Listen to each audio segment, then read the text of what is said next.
Roughly 80% of people who buy a gym membership in January stop showing up by February. And yet gyms still get paid every single month whether that person walks through the door or not. That's not a loophole. That's the entire business model. Gyms don't sell fitness. They sell a membership that most people will barely use, and the profit lives almost entirely in that gap. Most people think owning a gym means packed classes, rows of treadmills in use, and a business that only makes money when members are actually training. It's almost the opposite. A gym that's too full of active members is actually a warning sign, not a success story, because the real math depends on selling more capacity than people will ever use at once. Understanding exactly why that works separates the gym owners running genuinely profitable operations from the ones who built a beautiful facility and still can't make payroll. So let's actually open the books on this one. The reality check. From the outside, a gym looks like a simple space rental business. You build out a facility, buy equipment, people pay monthly, and profit is just revenue minus rent. It looks like one of the more straightforward small businesses you could own. What's actually happening is closer to running an airline seat model applied to fitness. You're deliberately overselling capacity because you know most members won't use it every day, and the entire pricing structure depends on that gap between how many people pay and how many people actually show up on a given Tuesday.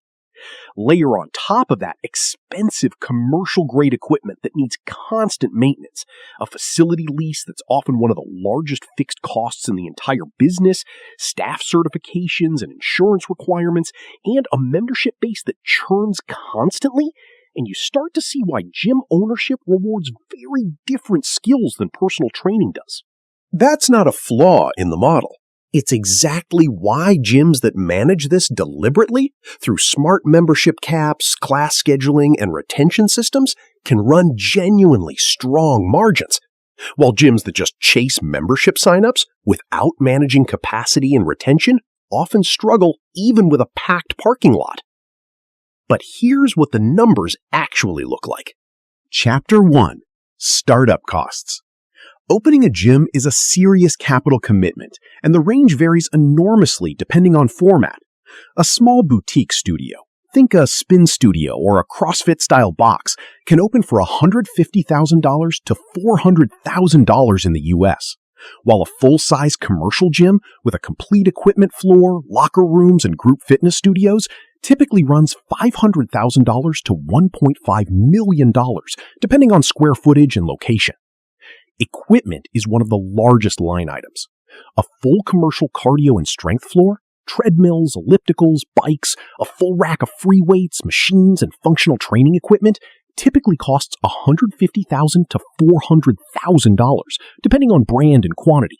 And commercial-grade equipment isn't optional, since consumer-grade machines simply can't handle the daily volume of a gym floor without breaking down constantly.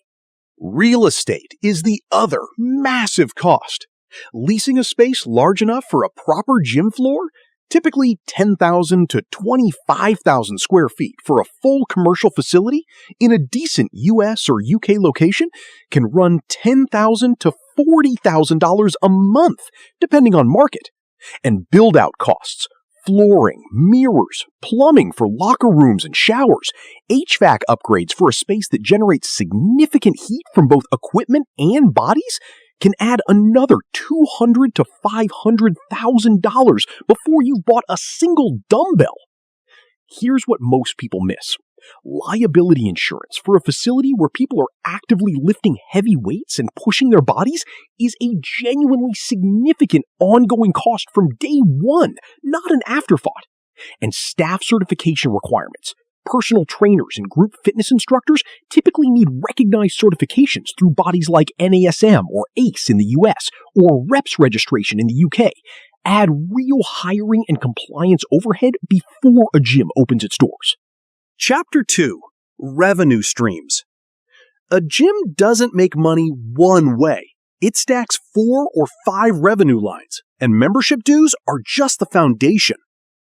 Monthly membership fees are the core of the business, typically ranging from $20 to $40 a month for a no-frills big box gym, up to $150 to $250 plus a month for a premium boutique studio with specialized coaching and smaller class sizes. Here's the number that surprises most people. Successful gyms deliberately sell far more memberships than their facility could physically support if everyone showed up at once, often selling capacity at a ratio of 5 or even 10 members for every one person the facility could comfortably hold at peak hours. Personal training sessions add a significant secondary revenue stream, typically priced at $50 to $100 per session in the US, and this is one of the highest margin categories in the entire gym business, since the facility and equipment are already paid for. The only real cost is the trainer's time. Group fitness classes, whether included in membership or sold as add-on packages, drive both retention and additional revenue, since members who attend classes regularly tend to stay members far longer than those who train alone. Retail sales, supplements, apparel, and gear, along with ancillary services like nutrition coaching or recovery amenities such as saunas and cold plunges, round out the revenue mix and have become an increasingly important differentiator as gyms compete against low-cost chains on price alone. Here's what most people never think about. Because membership dues get billed automatically every month, regardless of attendance, a gym's cash flow can actually stay remarkably stable, even during a slow season, which is a genuine advantage over businesses that depend on daily walk-in traffic. Chapter 3. Operating Costs.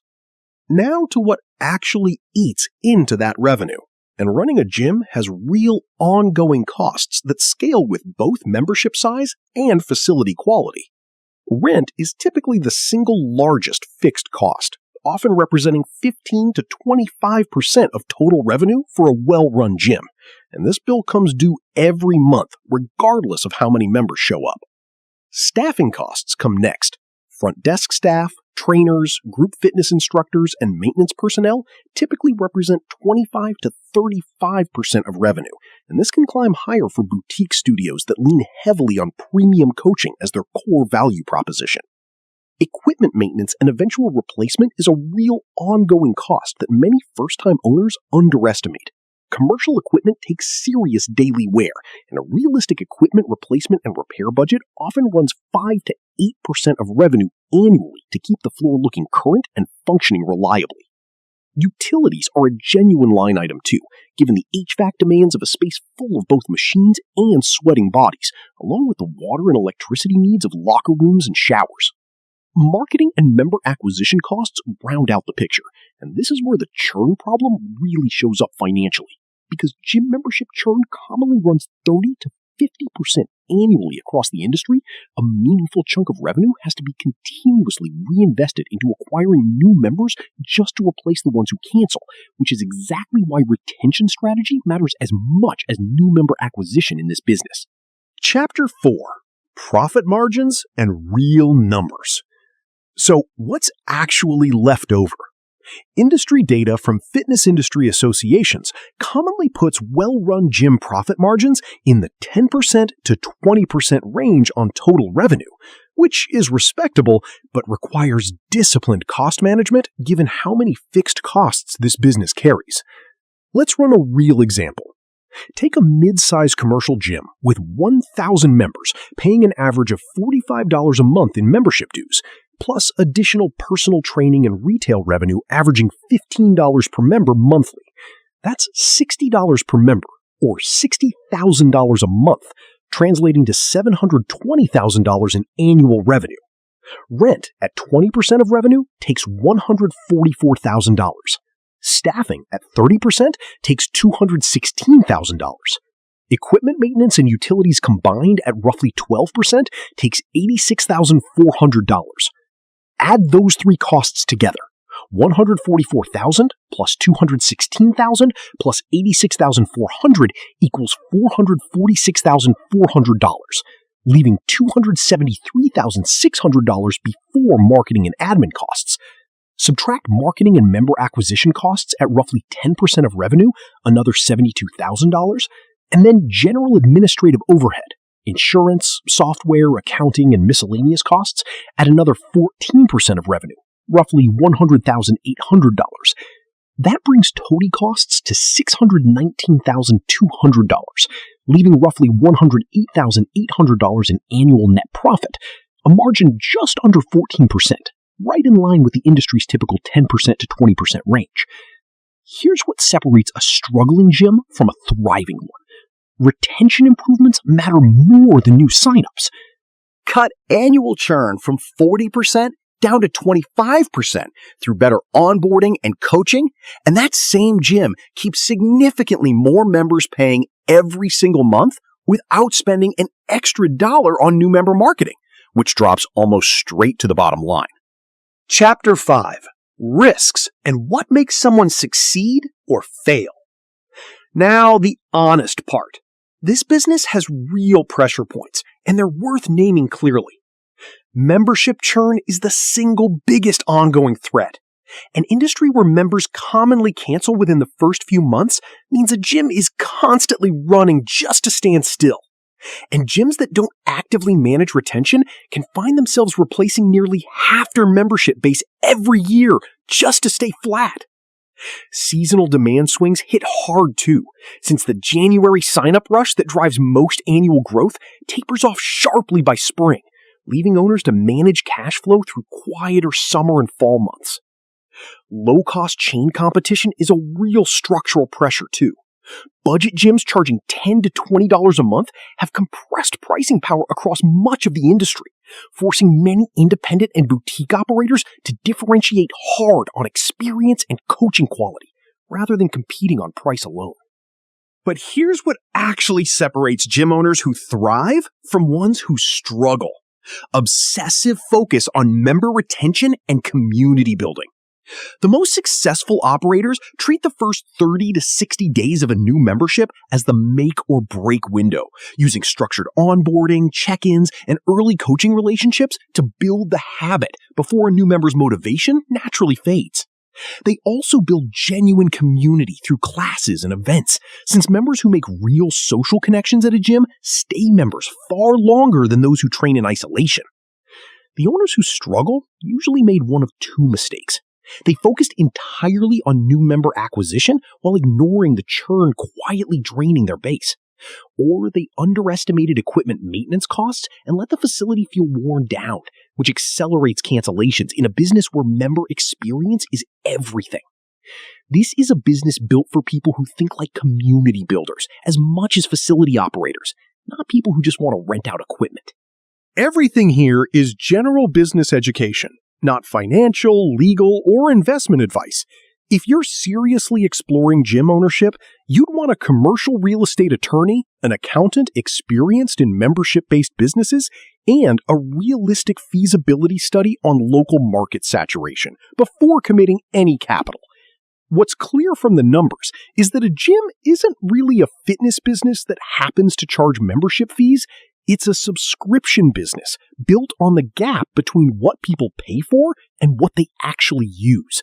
And the winners are the ones who treat retention as seriously as they treat the equipment on the floor. So here's my question for you. Would you rather own a membership-based business like a gym with steady recurring revenue, or a business with higher per-transaction profit but no recurring customer base? Tell me which you choose and why in the comments.